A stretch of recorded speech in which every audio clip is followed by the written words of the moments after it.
ज्ञानवापी के व्यास तहखाने में पूजा शुरू हो गई है। इसके अलावा अन्य तहखानों को भी खोलने के लिए कोर्ट में कानूनी लड़ाई जारी है। इन सब के बीच सवाल ये है कि आखिर ज्ञानवापी में कितने तहखाने हैं और उन तहखानों में क्या क्या राज छिपा हुआ है। ज्ञानवापी के इन गुप्त तहखानों की पूरी कहानी आज हम आपको बताएंगे।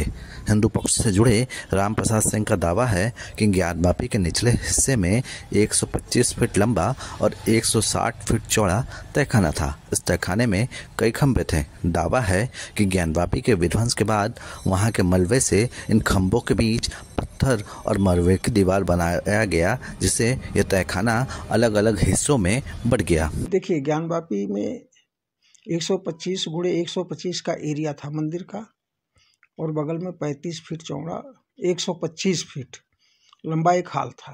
एक कंप्लीट 160 गुणे 125 का तहखाना, और नीचे खंबे थे, बीच में चारों तरफ से दीवालों से घिरा हुआ था। इन तहखानों में बीच में जब ये मंदिर डिमोलिश किया गया और तोड़ा, तो इन लोगों ने क्या किया कि पत्थर, हमारे जो मलबे थे मंदिर के, पत्थर के टुकड़े छोटे बड़े, इनको उठा करके तहखाने को खंभों के बीच खंभे से जोड़ दिया और खंभों में कई पार्ट में तहखानों को बांट दिया। जब मई 22 में जांच कमीशन हुआ, उस समय भी करीब 7-8 तहखाने खोले गए थे, लेकिन वो भी बहुत अच्छी तरह से हम लोग जांच इसलिए नहीं कर पाए थे कि वहाँ कुछ उठाने नहीं मिलता था कि उठा के देखा जाए। ये है, जहाँ है जैसे है वैसे देखना है।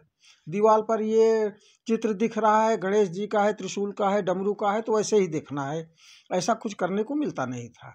तो बाकी तहखानों में तो ऐसे सामान्य तरह से हो गया। उस समय भी कई तहखाने बंद रह गए थे। बजू टैंक के पास के भी जो तहखाने थे वो भी बंद थे। हम जब दक्षिण दिशा से प्रवेश करते हैं तो व्यास जी के तहखाने में तो हम लोग घुस गए। उस तहखाने के उत्तर दिशा में जाने के जो रास्ते थे, वो खंभों से खंभों के बीच दीवार बना करके खड़ा कर दिया गया, पत्थर जोड़ जोड़ करके। पत्थर हटाने नहीं मिला। इस बार जो जांच एएसआई की हुई है, उसने काफी हद तक मलबे को साफ किया, जांच किया। अभी भी हमारे हिसाब से 2-3 तहखाने जो मुख्य रूप से बंद पड़े हैं, उनको भी खोला जाए, क्योंकि वो अभी पूरी तरह से बंद हैं, और उनको खोल करके जांच किया जाए तो अभी भी कोई न कोई हमारे देव विग्रह के सबूत मिलेंगे। हमारे नंदी का अभी पता नहीं है। हमारे देव विग्रह में जो गणेश जी हैं, दंडपाणी हैं, भैरव हैं, तारकेश्वर हैं, ये विग्रह भी मिलेंगे।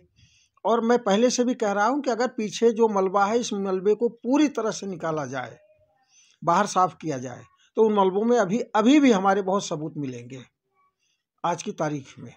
अभी क्या लगता है, कुल कितने तहखाने और बंद होंगे? अभी हमको लगता है कम से कम तो 3 तहखाने प्रमुख रूप से बंद हैं।